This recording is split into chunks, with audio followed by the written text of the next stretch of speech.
ছোট্ট একটি গ্রামে বাস করে একটি কৌতূহলী মেয়ে।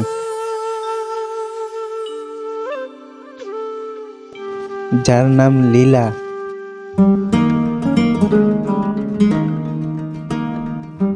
লীলার এক বিশেষ শখ ছিল, সে চাঁদের দিকে তাকিয়ে গল্প বানাতো।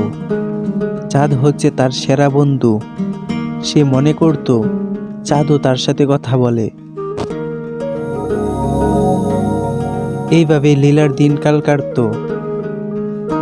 হঠাৎ এক রাতে সে দেখতে পেল চাঁদ কেমন জানি অন্যরকম হয়ে গেছে, আর চাঁদের আলো কমে গেছে। লীলা অবাক হয়ে ভাবল, কি হয়েছে চাঁদের? সে এদিক ওদিক ছুটতে লাগলো, আর লীলা নিয়ত করে সে চাঁদকে সাহায্য করবে। পরদিন লীলা জঙ্গলে গেল একটি জাদুকরি পাথর খুঁজতে, যেটি তার দাদি একদিন বলেছিল। এই পাথরটি এমন জাদুকরি জিনিস যা সব কিছুর শক্তি ফিরিয়ে আনতে পারে। আর এই পাথরটি পেতে হলে এই কবিরাজের কাছে আসতে হবে। আর এই কবিরাজের কাছে আসার জন্য 3টা বিপদ পেরিয়ে আসতে হবে। তারপর কবিরাজ খুশি হয়ে নিজ ইচ্ছায় পাথরটি দিয়ে দিবে। লীলা জঙ্গলের ভিতরে হাঁটতে হাঁটতে একটা পানির সামনে এসে দাঁড়ায়, যেখানে তার সামনে পানি আছে। সে ভাবলো এইখান থেকে কি করে যাবে। তারপর সে তার চাঁদ বন্ধুর কথা মনে করে পানির উপর দিয়ে হেঁটে গেল। আর লীলার প্রথম বিপদটাই হচ্ছে এই ভয়ঙ্কর সাপ। এই সাপের গুহার ভিতর দিয়ে যেতে হবে তার। এই সাপটা অনেক ভয়ঙ্কর সাপ, একবার ছোবড় দিলেই সে মারা যাবে।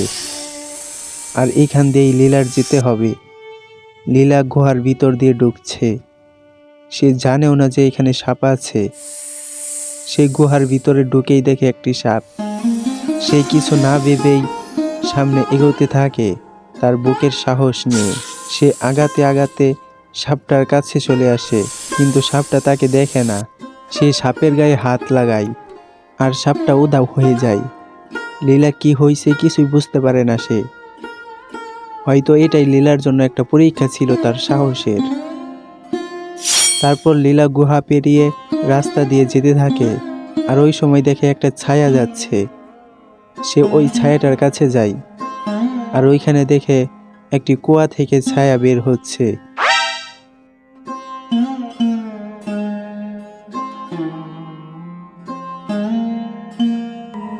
আর তারপর কিছুক্ষণ পরে দেখে ওইখান থেকে একটা কঙ্কাল হঠাৎ করে দাঁড়িয়ে পড়ে। লীলা কোনো ভয় পায় না, সে সাহস নিয়ে সেই কঙ্কালটির সাইড দিয়ে চলে আসে। লীলার 2টি বিপদ কেটে যায়। এখন হচ্ছে ভয়ঙ্কর বিপদ। এখন হচ্ছে তার শয়তানের সামনে দিয়ে যেতে হবে। আর লীলার সাহস আছে, সে এটাতেও সক্ষম হবে, কোনো ভয় পাবে না। লীলা ওই শয়তানটার সামনে দিয়ে চলে আসে, কিন্তু ওই শয়তানটা লীলাকে কিছুই করে না, কারণ এইখানে লীলাকে কেউ কিছুই করবে না। সবাই শুধু লীলার সাহসটা দেখছে। সে যদি ভয় পেয়ে যায় তাহলে সে ওইখান দিয়ে যাবে না। এই জন্যই তারা দাঁড়িয়েছিল রাস্তার মধ্যে।